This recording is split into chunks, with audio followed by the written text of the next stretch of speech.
So, ladies and gentlemen, welcome to our Q&A session today. And the first thing that I'm going to say is that I have a very unique option on my website because I get so many readings of marriage readings of people who are already married and they don't have any other option to purchase. So they're like, please tell me if I should be divorcing this person. My marriage is going to, dumpster. What do I do? This is happening with my wife. This is happening with my husband.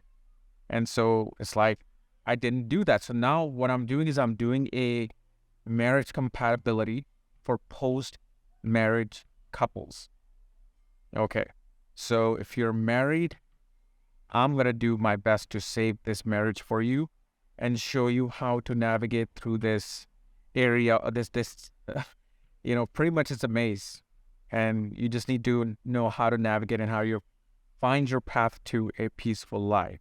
So I'm doing that. And if you, let's say, just trick me into getting a compatibility reading based on somebody you like or your proposal, just know the full reading, I already given a detail what full reading requires, which I'm not going to be doing, and what I'm going to be doing for post-marriage people. So you won't get exactly the answer you're looking for.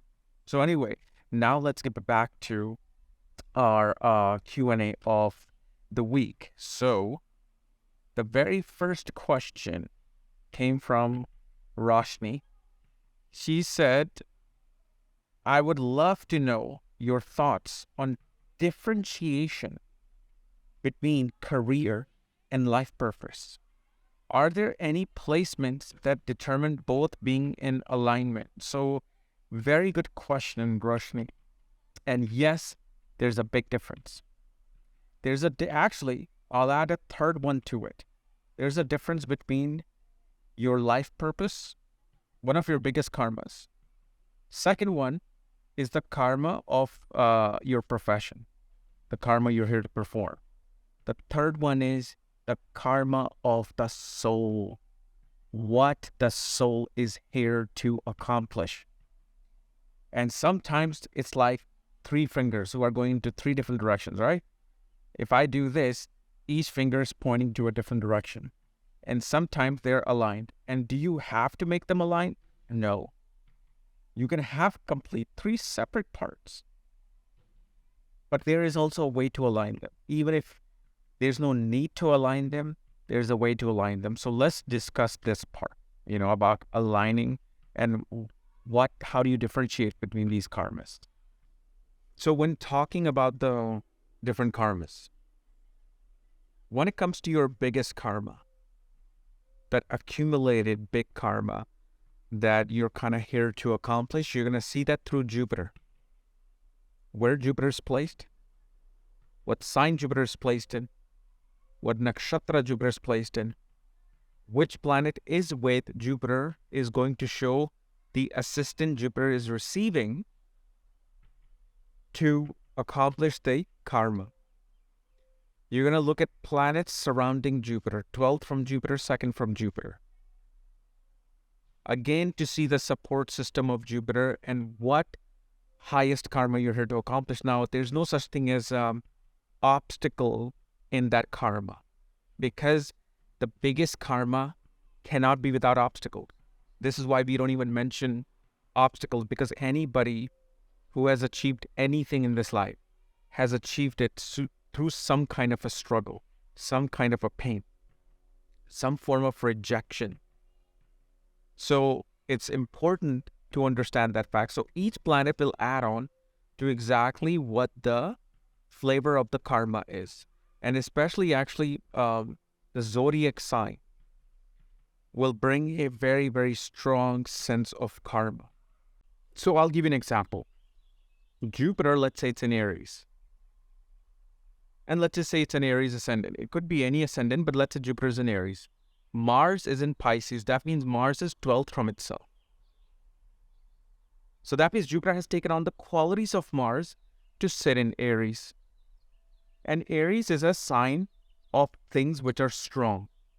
Sign of protection. Sign related to quick decisions. Sign related to health. Okay. and it's a sign related to even athleticism, because it's a use of body, the energy, and it's also the start of something. It's the birth of something.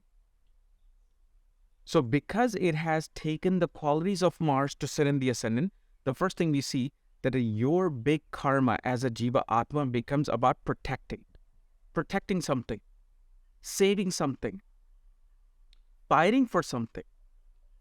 Oh, what is it that you're fighting for? What is it that you're protecting?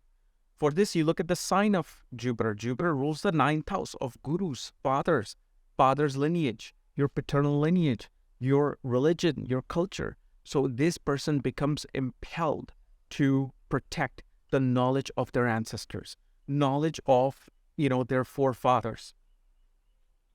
They will protect the religious rights of, the lineage that they're born in. Now you add another flavor to it. Let's say, for example, Venus is with Jupiter, or Venus is in the 5th or 9th house. So now another addition is coming. So here what we see is that now this person's going to not only protect, but revive a knowledge. They're going to provide some form of rejuvenation into the knowledge. For example, how B.V. Raman, remember, he restarted the magazine of his paternal lineage, father and grandfather. Okay, look at that lineage. And here's a little teddy bear. He's a little wonderful. This is Stewie. Stewie. He's a teddy bear. He's my fleshy. Eat my favorite plus. Okay, go down, fleshy. So like he revived the magazine, the astrological magazine. In a way, he used that quality of Venus, right? Now, it wasn't protecting. Now, here, like Jupiter in Aries, especially Mars in the 12th house, will show that this person is going to even incline towards protecting something by going to far off places through the sea. For example, this person can have their highest of aspirations, not to be a software engineer, but to be a marine. To be perhaps a sailor. And fight for, the lineage. And lineage also is your country. You're born in that country. Now, let's say you even add Mercury to it. Let's say you're an Aries ascendant, Mercury is with Venus, or Mercury is with Jupiter and Venus is trine, Mars is in the 12th. One of your biggest karma is to rejuvenate people's health. Rejuvenate, again, dealing with information and books. Teaching. And you may not be making money from it, but it's your highest of karmas. Now, how can this karma align? How can this karma align to your professional karma? Well, you see Saturn. What if Saturn is second to Jupiter, or Saturn was with Mars? Saturn was directly opposite to Jupiter. So now the karma of Jupiter is now also being influenced to Saturn. So this is how you can then combine. But if, let's say, you're Saturn, now let's say we talk about profession, right? But again, will this person ever get to find out? That is something we will see through the dasha. And there are many other things. I'm just giving an example. There has to be an analysis that has to be done to what is the biggest karma. But we get the very first clue with the zodiac sign. Now, second thing, let's talk about sun, the soul. See, the soul is connected with God. Pretty much soul is God. See, that's the thing. One of the most important videos that I've seen is by Papa Ji. It is so simple. I think that's the title of the video. And where he says you're nothing. You came from nothing, you're going to go into nothing. You're alone. You're absolutely alone. You are that thing. There's no reason for even you to be here. That was the most triggering point for me. No other video, no other message kind of penetrated through me like his video did. So soul is pretty much you realizing God. that, oh, I'm nothing, my mind, my consciousness, my, Vasta samskars, they're all completely useless. What I am is I am that thing. Okay, so sun is connected that I am that thing. This is why sun actually is connected with Shiva, the one who takes you to that shunyata, that zeroness, the zero-pointedness. So soul, now what is the reason behind soul's karma? Soul's mission. Well, that is what is really going to complete your karmas to go towards liberation. And it may have nothing to do with you being an IT software, you being a lawyer, you being a astrologer or actor or, a politician. Because where sun is placed, you're going to have to deal with those particular things to burn off what the soul is truly here for. You may think I am this, right? The way I look, which came through my parents. What I'm wearing, which came through culture and society. What I like came through culture and society. The mind, which again came through culture, society, my family, whatever I have surrounded myself with, that's what's always in my brain. But then who am I? Nothing. I don't even know who I am. None of us know. So this is why what sun shows, sun says that once you accomplish this, you will get closer to God. You will get blessings of God. That's what sun shows. So what sign sun is placed in, what nakshatra it's placed in, who is surrounding the sun, that's what has to be accomplished. And of course, you will always see Mercury and Venus are surrounding the sun. But then you have to understand it's not just about Mercury and Venus. It's about what sign Mercury and Venus are also placed in. What sign sun is placed in. Is Mercury, Venus behind sun? Are they forward to sun? Is there any planet that is looking at sun? So for example, if sun is in, let's say Aquarius. If sun is in Aquarius, okay, number one thing we see right away is that this person is here for other people. You cannot be selfish in your life. You're going to have to give everything of yourself to other people. Because again, what is the symbolism of Aquarius? Aquarius represented by that old man holding a vase, right? The vase of water, and he's pouring it down. What is it doing? He's selflessly, he is pouring the wisdom to the people of the village. That wisdom represents pouring of knowledge, and there's nobody who's going to pay this person. There's nobody who may even praise this person. But Aquarius is the bhavat bhavam of the sign of Pisces, liberation. But see, Aquarius is the bigger form of liberation. Meaning not like hiding in mountains as a monk, or as a sadhu or something and just wanting to go to liberation. If you really want to accomplish the highest form of liberation, you do things for other people. You go out there and you spread the message so other people get to find out the candy that you found, the chocolate that you found that everybody is like wanting to taste. You show them how to taste that chocolate. So that becomes a very, very big responsibility. And it may not have anything to do with career, but it could have something to do with your career. Meaning, you could be an IT professional, right? But sun in Aquarius. And you could be giving your volunteering time to nonprofit organization, NGO, social welfare, social reform. Fine. You want to align that path with your career?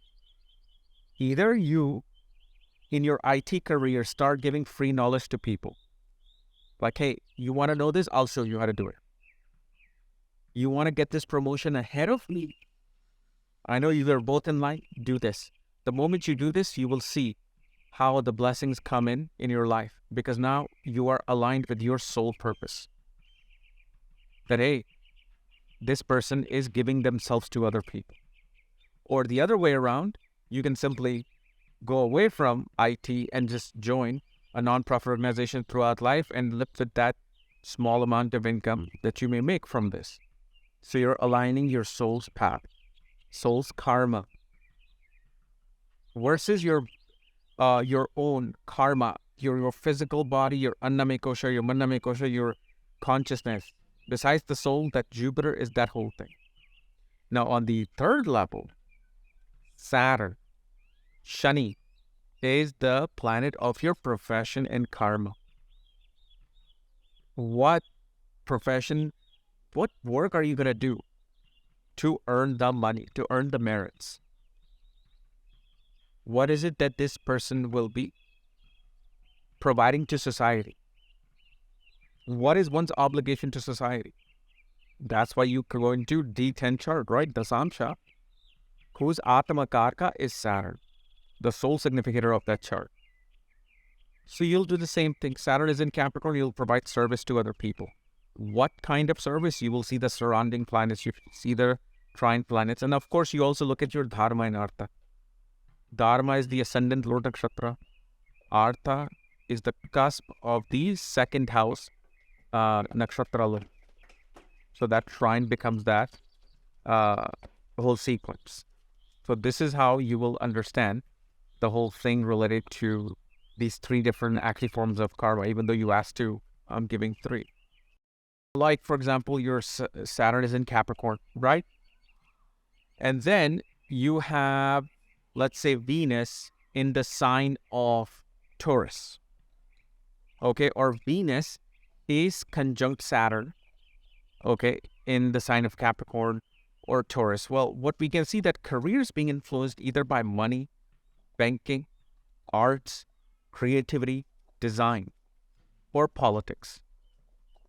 Let's say, for example, Saturn is in Capricorn, Jupiter Ketu are in Aquarius. This may actually be a great combination for law.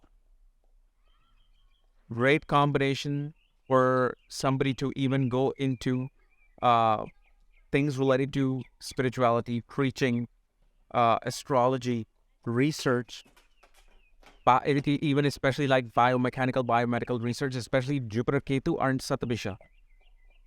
And if Saturn is in Dhanishta.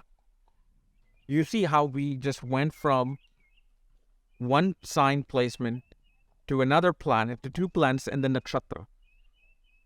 This is how then that karma comes into play related to profession. Okay?